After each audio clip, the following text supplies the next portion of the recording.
पवित्र बाइबल का वचन पढ़े और सुने जाने पर प्रभु यीशु मसीह आपको और आपके परिवार को आशीष दे। पवित्र बाइबल मत्ती की पुस्तक का 26 अध्याय वचन 1 से 75 यह कहता है। वचन 1 जब यीशु ये सब बातें कह चुका तो अपने चेलों से कहने लगा।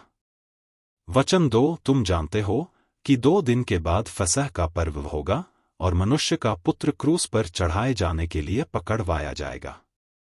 वचन 3 तब महायाजक और प्रजा के पुरनिये काइफा नाम महायाजक के आंगन में इकट्ठे हुए। वचन 4 और आपस में विचार करने लगे कि यीशु को छल से पकड़कर मार डालें।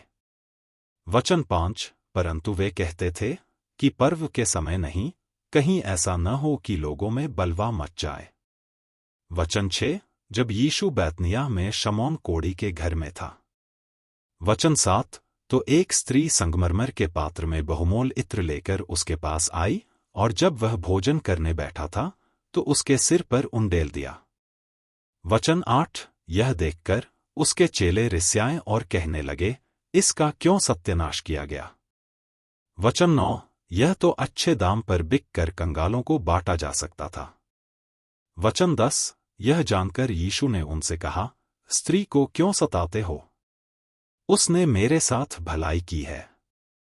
वचन 11 कंगाल तुम्हारे साथ सदा रहते हैं, परंतु मैं तुम्हारे साथ सदैव न रहूंगा। वचन 12 उसने मेरी देह पर जो यह इत्र उंडेला है वह मेरे गाड़े जाने के लिए किया है। वचन 13 मैं तुमसे सच कहता हूं कि सारे जगत में जहां कहीं यह सुसमाचार प्रचार किया जाएगा वहां उसके इस काम का वर्णन भी उसके स्मरण में किया जाएगा। वचन 14 तब यहूदा इस्करियोती नाम 12 चेलों में से एक ने महायाजकों के पास जाकर कहा। वचन 15 यदि मैं उसे तुम्हारे हाथ पकड़वा दूं तो मुझे क्या दोगे। उन्होंने उसे 30 चांदी के सिक्के तौलकर दे दिए। वचन 16 और वह उसी समय से उसे पकड़वाने का अवसर ढूंढने लगा। वचन 17 अख़मीरी रोटी के पर्व के पहले दिन चेले यीशु के पास आकर पूछने लगे, तू कहाँ चाहता है कि हम तेरे लिए फसह खाने की तैयारी करें। वचन 18 उसने कहा, नगर में फुलाने के पास जाकर उससे कहो कि गुरु कहता है कि मेरा समय निकट है, मैं अपने चेलों के साथ तेरे यहाँ पर्व मनाऊंगा। वचन 19 सो चेलों ने यीशु की आज्ञा मानी और फसह तैयार किया। वचन 20 जब सांझ हुई तो वह 12 के साथ भोजन करने के लिए बैठा। वचन 21 जब वे खा रहे थे तो उसने कहा, मैं तुमसे सच कहता हूं कि तुम में से एक मुझे पकड़वाएगा। वचन 22 इस पर वे बहुत उदास हुए और हर एक उससे पूछने लगा, हे गुरु क्या वह मैं हूं। वचन 23 उसने उत्तर दिया कि जिसने मेरे साथ थाली में हाथ डाला है वही मुझे पकड़वाएगा। वचन 24 मनुष्य का पुत्र तो जैसा उसके विषय में लिखा है जाता ही है, परंतु उस मनुष्य के लिए शोक है जिसके द्वारा मनुष्य का पुत्र पकड़वाया जाता है। यदि उस मनुष्य का जन्म न होता तो उसके लिए भला होता। वचन 25 तब उसके पकड़वाने वाले यहूदा ने कहा कि हे रब्बी क्या वह मैं हूं। वचन 26 उसने उससे कहा, तू कह चुका। जब वे खा रहे थे तो यीशु ने रोटी ली और आशीष मांगकर तोड़ी और चेलों को देकर कहा, लो खाओ, यह मेरी देह है। वचन 27 अब फिर उसने कटोरा लेकर धन्यवाद किया और उन्हें देकर कहा, तुम सब इसमें से पियो। वचन 28 क्योंकि यह वाचा का मेरा वह लोहू है जो बहुतों के लिए पापों की क्षमा के निमित्त बहाया जाता है। वचन 29 मैं तुमसे कहता हूं कि दाख का यह रस उस दिन तक कभी न पीऊंगा जब तक तुम्हारे साथ अपने पिता के राज्य में नया न पीऊं। वचन 30 फिर वे भजन गाकर जैतून पहाड़ पर गए। वचन 31 तब यीशु ने उनसे कहा, तुम सब आज ही रात को मेरे विषय में ठोकर खाओगे, क्योंकि लिखा है कि मैं चरवाहे को मारूंगा और झुंड की भेड़ें तितर बित्तर हो जाएंगी।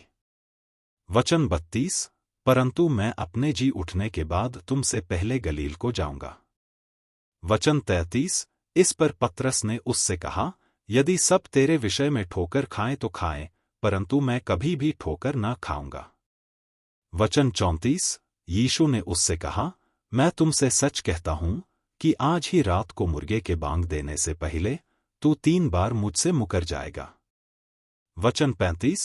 पतरस ने उससे कहा, यदि मुझे तेरे साथ मरना भी हो तो भी मैं तुझसे कभी न मुकरूंगा। और ऐसा ही सब चेलों ने भी कहा।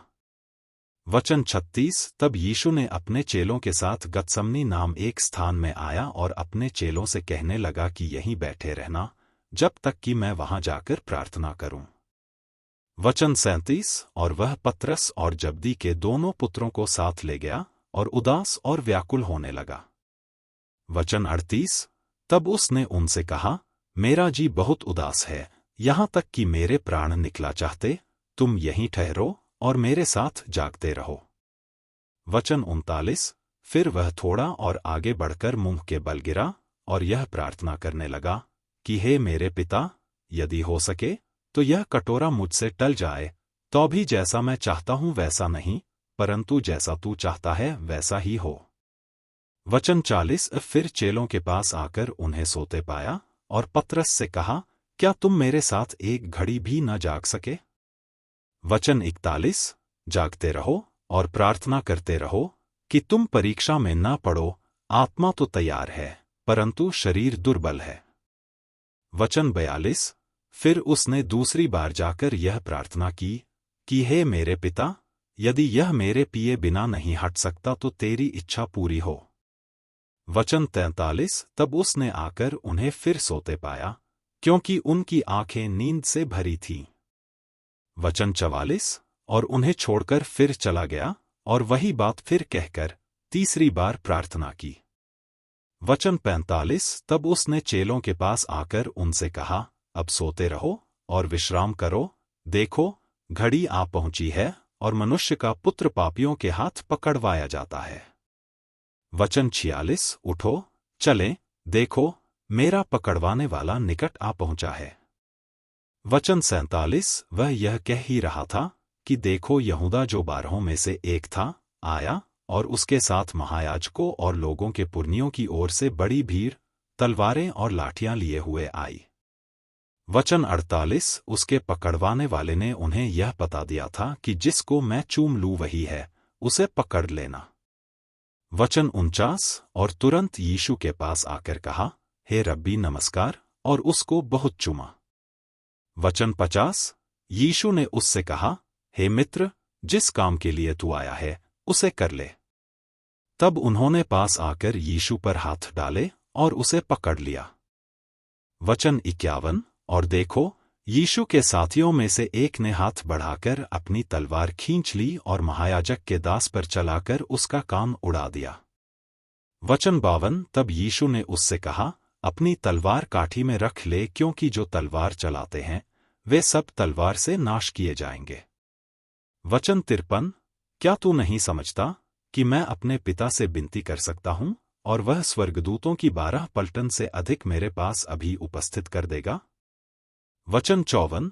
परंतु पवित्र शास्त्र की वे बातें कि ऐसा ही होना अवश्य है क्यों कर पूरी होंगी। वचन 55। उसी घड़ी यीशु ने भीड़ से कहा, क्या तुम तलवारें और लाठियां लेकर मुझे डाकू के समान पकड़ने के लिए निकले हो? मैं हर दिन मंदिर में बैठकर उपदेश दिया करता था और तुमने मुझे नहीं पकड़ा। वचन 56। परंतु यह सब इसलिए हुआ है कि भविष्यद्वक्ताओं के वचन के पूरे हों। तब सब चेले उसे छोड़कर भाग गए। वचन 57। और यीशु के पकड़ने वाले उसको काइफा नाम महायाजक के पास ले गए, जहां शास्त्री और पुरनिये इकट्ठे हुए थे। वचन 58। और पतरस दूर से उसके पीछे पीछे महायाजक के आंगन तक गया और भीतर जाकर अंत देखने को प्यादों के साथ बैठ गया। वचन 59। महायाजक और सारी महासभा यीशु को मार डालने के लिए उसके विरोध में झूठी गवाही की खोज में थे। वचन 60। परंतु बहुत से झूठे गवाहों के आने पर भी ना पाई। वचन 61। अंत में 2 जनों ने आकर कहा कि उसने कहा है कि मैं परमेश्वर के मंदिर को ढा सकता हूं और उसे 3 दिन में बना सकता हूं। वचन 62। तब महायाजक ने खड़े होकर उससे कहा, क्या तू कोई उत्तर नहीं देता? ये लोग तेरे विरोध में क्या गवाही देते हैं? परंतु यीशु चुप रहा महायाजक ने उससे कहा। वचन 63, मैं तुझे जीवते परमेश्वर की शपथ देता हूं कि यदि तू परमेश्वर का पुत्र मसीह है तो हमसे कह दे।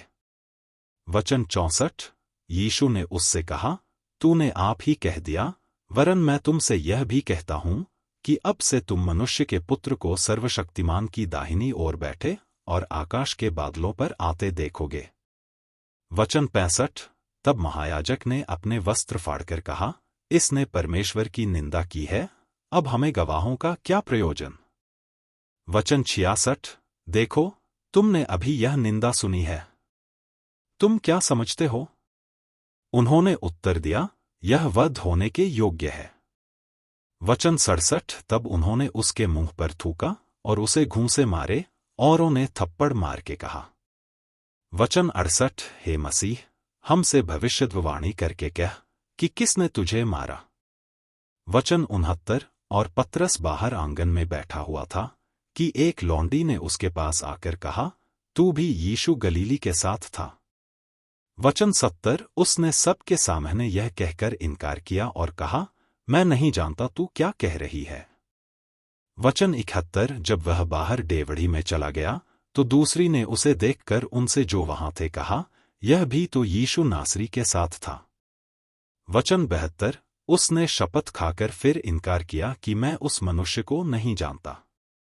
वचन 73, थोड़ी देर के बाद जो वहां खड़े थे उन्होंने पतरस के पास आकर उससे कहा, सचमुच तू भी उनमें से एक है, क्योंकि तेरी बोली तेरा भेद खोल देती है।